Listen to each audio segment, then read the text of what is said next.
O mariborskem zavetišču je bilo že ogromno povedanega, zapisanega. Kakšno je danes trenutno stanje pri vas?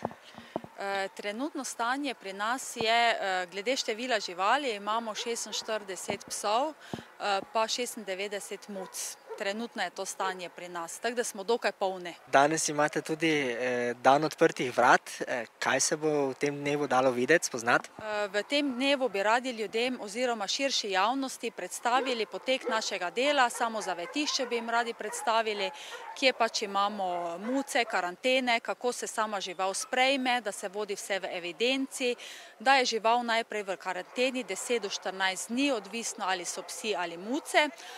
Po tej karanteni grejo v muce v prosti izpust, ko so potem seveda cepljene in opravljene tudi sterilizacije oziroma kastracije pri mucah in pa sterilizacije pri psičkah. Tako da bi jim radi pokazali, da smo odprti, dostopni za javnost in da bi radi sodelovali z vsemi skupaj, z vsemi, ki imajo interes pomagati živalim. Te živali predvsem pogrešajo sprehode v naravi, druženje z ljudmi. V kratkem boste imeli še poseben dan.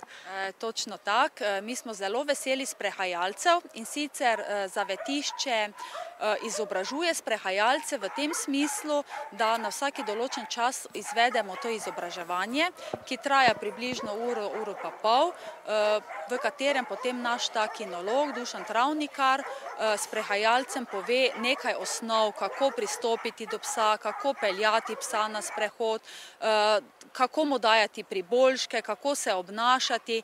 In naslednje to izobraževanje bo tudi 7. oktobra, naslednji mesec.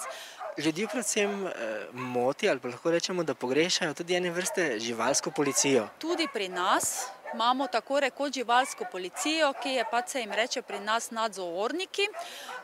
Z nadzorniki sodelujemo oziroma bomo še bolj sodelovali, kajti ti, ki nam bodo pomagali kot policija, ki bodo tudi preverjali te naše pse, ki smo jih dali novim lastnikom, v kakšnih pogojih živijo, če izpolnjujejo te pogoje, za katere so se obvezali, ko so vzeli žival, kajti vsak, ko vzame žival, tudi izpolni vprašalnik, na katerem se obvezuje, kaj bo z živaljo, da bo žival se dobro počutila, ne? In tako sodelujemo. Tudi nadzorniki, VURS, zavetišče, Društvo proti mučenju živali, v bistvu vsi skupaj. Kaj lahko pričakujemo od teh nadzornikov, kako poteka sam nadzor, kaj se zgodi, če dobite nekoga, ki je, da rečem po narekovajih, kriv? Ja, nadzorniki delajo v sklopu tega v enem določenem vprašalniku, v katerem se pač, če dobijo prijavo oziroma oni sami opazijo, grejo na tisto določeno področje oziroma hišo, kjer se je pojavila taka žival, opravijo pregled in potem, če niso zadostni pogoji za žival, se potem tudi žival odvzame v sodelovanju z VURS-om, z veterinarsko upravo. In potem pač mi to žival prevzamemo in jo naselimo tukaj pri nas v zavetišču.